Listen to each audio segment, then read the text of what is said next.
सब स्टूडेंट ध्यान दें। पिछले वीडियो में हम लोगों ने पढ़ा था प्रिज्म के बारे में। उसमें एक हेडिंग हमें और पढ़ना है, वर्ण विक्षेपण।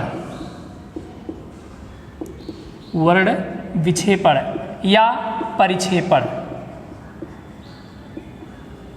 इंग्लिश में इसको डिस्पर्सन बोलते हैं।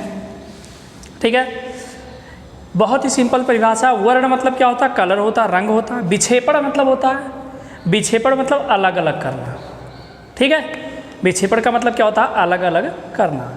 यानी कि प्रिज्म के द्वारा श्वेत प्रकाश किरणों को अलग अलग करने की जो घटना है, क्योंकि हम जानते हैं जब प्रिज्म क्या करता है, जब सूर्य का प्रकाश पड़ता है उस पर तो 7 कलर में वो टूट जाता है, अलग अलग हो जाता है।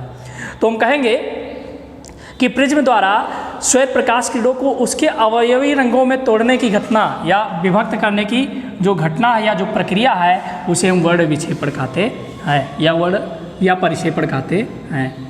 प्रिज्म द्वारा श्वेत प्रकाश को उसके अवयवी रंगों में विभक्त करने की प्रक्रिया वर्ण विक्षेपण कहलाती है। उसके अवयवी रंग कौन कौन से होते हैं? 7 रंग होते हैं। विज्ञान से हम लोग उसे याद करते हैं ना।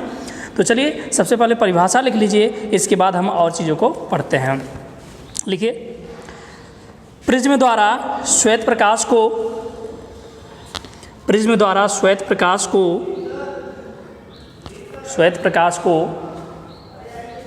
उसके अवयवी रंगों में विभक्त करने की प्रक्रिया वर्ण विक्षेपण अथवा परिक्षेपण कहलाती है। वर्ण विक्षेपण अथवा परिक्षेपण कहलाती है। परिभाषा नोट डाउन हो गया? चलिए ठीक है। देखिए, अगर आप चैनल पर नए हैं, पहली बार देख रहे हैं, तो चैनल को सब्सक्राइब कर लीजिए। और अगर समझ में आ रहा है, ये सब याद हो रहा और लगेगा कि आपको बोर्ड परीक्षा में फ़ायदा मिलने वाला है इससे, तो आप शेयर भी कीजिए अपने दोस्तों के साथ में। ठीक है, तो चलिए आगे समझते हैं। अब अवयवी रंग मतलब क्या होता है? अवयवी रंग मतलब होता है जिन जिन रंगों से मिलकर के बना होता है। तो सूर्य के प्रकाश में कौन कौन से रंग होते हैं? 7 रंग होते हैं, हम लोग जानते हैं ना। अब 7 रंग में कैसे टूटेगा? तो देखिए, यहाँ पर केवल परिभाषा पढ़ना था, इसलिए हम परिभाषा ही केवल इसका पढ़ा दे रहे हैं। और सिलेबस में हम देख रहे हैं, सिलेबस में और चीज़ें इसकी नहीं दी गई हैं। अब जैसे और चीज़ें जो है किताबों में, वो हम लोग को नहीं पढ़ना है, केवल परिक्षेपण पढ़ना बस। परिक्षेपण के अलावा और कोई चीज़ें हमें नहीं पढ़ना है, तो हम नहीं पढ़ाएंगे इससे और आगे की चीज़ों को। ठीक है ना। चलिए, ये क्या है? ये किसी प्रिज्म का मुख्य परिच्छेद है। किसी प्रिज्म का क्या है? मुख्य परिच्छेद है। ठीक, इस पर मान लीजिए कोई श्वेत प्रकाश किरण ऐसे आकर आपतित होता है। जब श्वेत प्रकाश आपतित होता है तो ये क्या होता है? इसके अवयव रंगों में टूट जाता है। 7 रंगों में टूटेगा ना। 7 रंगों में तोड़ कर दिखा देते हैं।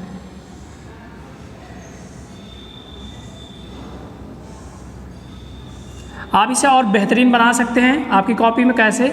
आप ये जो कलर हैं, आप स्केच लेकर इसके कलर, जो कलर है उसी कलर से खींच दीजिए, आपको और स्पष्ट दिखेगा कौन सा कलर है। अभी 3 3 6 बना है, एक और बना देते हैं।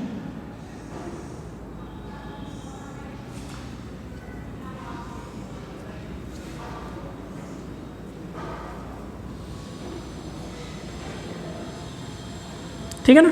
चलिए, ये 7 कलर हैं। ये 7 कलर को किस किस रूप में टूटते हैं, कौन कौन से कलर में टूटते हैं, ये कलर भी हमें याद होना चाहिए और सीरियल से याद होना चाहिए। देखिए, यहाँ से जो क्वेश्चन पूछा जाता है वो एक नंबर का क्वेश्चन पूछा जाता है।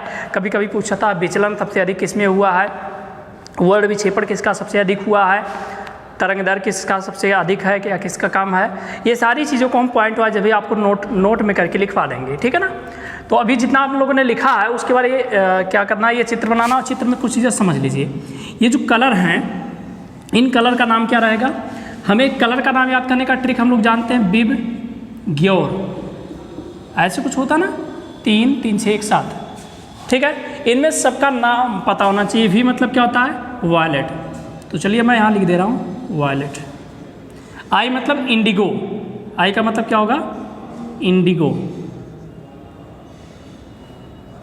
बी मतलब क्या होगा? अगर इसके बाद हम बी की बात करें तो बी मतलब ब्लू हो जाएगा। चलिए ब्लू लिख देते हैं यहाँ पर। ठीक, इसके बाद क्या है? जी। जी मतलब क्या? ग्रीन। इसके बाद वाई। वाई मतलब क्या होगा? येलो। ठीक है, यहाँ पर हो सकता है आपको क्लियर ना समझ में आए। इसके बाद ओ मतलब क्या, ऑरेंज। इसके बाद आर मतलब क्या, रेड। ठीक है ना। तो ये 7 कलर हैं, यानी जब श्वेत प्रकाश किरण किसी प्रिज्म पर पड़ता है तो वह 7 रंगों में टूट जाता है। वो 7 रंग कौन किसकी सहायता से याद करेंगे, विबग्योर की सहायता से याद कर लेंगे। ठीक है, सबसे नीचे से ऊपर की तरफ हम जाते हैं। ध्यान रखना जो ये लिखा गया है वो यहाँ से शुरू होगा, ऊपर से नहीं शुरू करेंगे, ये ट्रिक है इसका। ठीक है, विबग्योर। अब हम बात कर लें कि इसमें सबसे ज़्यादा विचलन किस में हुआ है। विचलन मतलब अपने रास्ते से सबसे ज़्यादा कौन भटका है, तो वायलेट भटका हुआ है कि नहीं। और वायलेट अगर भटका हुआ सबसे ज़्यादा तो इसका मतलब हम लोग कह सकते हैं कि विचलन सबसे ज़्यादा वायलेट में हुआ है। वायलेट मतलब क्या, बैगनी रंग होता है। ठीक है, बैगनी सबसे ज़्यादा भटका हुआ है, विचलन भी सबसे अधिक बैगनी में होगा। सबसे कम विचलन किस में हुआ, लाल रंग में हुआ है। इस चित्र से दिख रहा ना, तो जल्दी से ये चित्र बना लीजिए, जितना लिखे उसका चित्र बना लीजिए, फिर कुछ चीज़ों को और लिखाते हैं।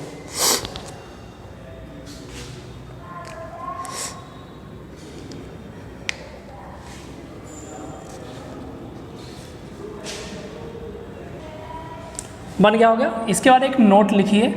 इस नोट में एक एक नंबर के 2-3 पॉइंट मैं लिखवा दे रहा हूँ, वही एग्जाम में आने के चांसेस हैं। परिभाषा इसका नहीं पूछा जाएगा, अगर जो कुछ पूछा जाएगा तो जो अब लिखने जा रहा है वही पूछा जा सकता है।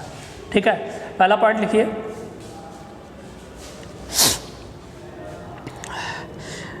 लाल प्रकाश में विचलन सबसे कम तथा बैगनी में सबसे अधिक होता है। लाल प्रकाश में विचलन सबसे कम तथा बैगनी में सबसे अधिक होता है। अगला,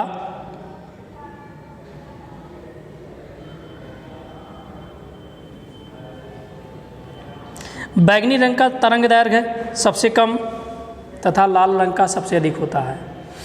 बैगनी रंग का तरंग दैर्घ्य सबसे कम तथा लाल रंग का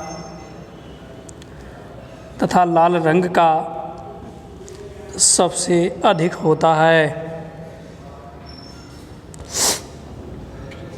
अगला,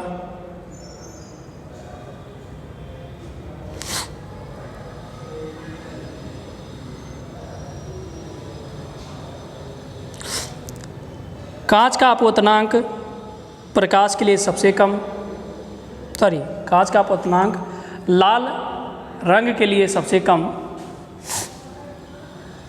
तथा बैगनी रंग के लिए सबसे अधिक होता है।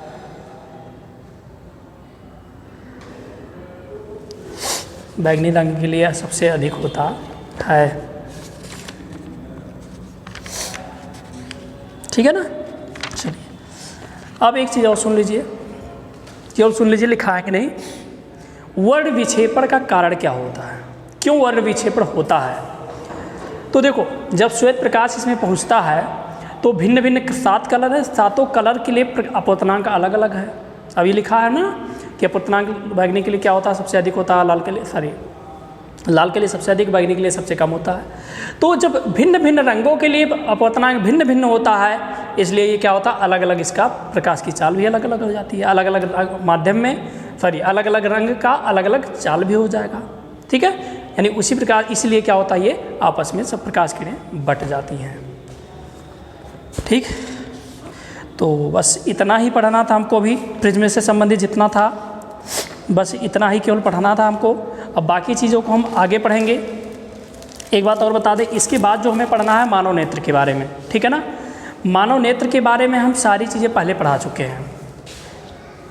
वो वीडियो आप लोग को कल मिल जाएगा, ये वीडियो तो अभी आज मिल जाएगा और वो वीडियो कल मिल जाएगा। कल आप लोग पढ़िएगा मानव नेत्र के बारे में पूरा डिटेल। एक मैराथन क्लास हमने चलाया था, उसमें 1 घंटे का वीडियो था और उस 1 घंटे के वीडियो में मानव नेत्र से संबंधित छोटा से छोटा पॉइंट, हर पॉइंट क्लियर है।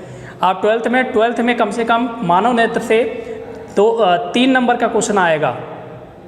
1 घंटा अगर पढ़ करके 3 नंबर आपका क्लियर हो रहा है तो 1 घंटा पूरा अच्छे ढंग से पढ़िएगा आप लोग।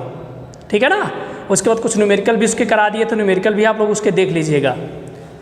ठीक, तो चलिए।